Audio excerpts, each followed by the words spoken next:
He actually was a gunner. He rode on the back of the Jeep. They go out on night trips, and they typically were, I would guess you would call, he was called a sniper. So he rode on the back of the Jeep during convoys and would come back in during the day. Could be out anywhere from 7 to 9 days in the jungle.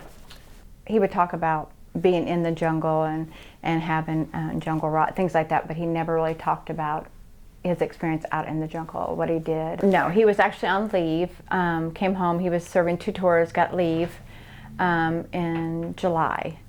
Came home to Fort Leonard Wood, and then when they come back to their home base, then they would get a week or 2 leave.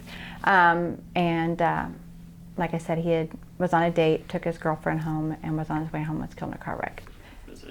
He didn't really speak vocally. I think when he came back, though, I think more of the way he was treated when he came back affected him. Everybody looked at him differently, said he was crazy, things like that. Spit at him and said, call him a baby killer, things like that. Yeah, we had a few family friends that did come home, and got out of Vietnam and come home and got out. I think they had a hard time adjusting to the real life again, loud noises scared them. Just society itself was hard for them to come back into because people didn't accept them, right. Like they do our military now.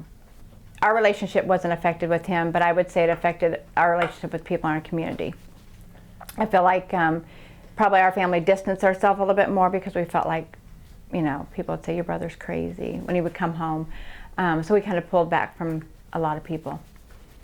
The men and women that served in Vietnam, they were doing what the government had asked for them to do, but when they come back to the United States, and they're defending themselves against people like us, because we didn't understand the war, or they were against war, so then they're trying to defend themselves in their own country, and that should have never happened.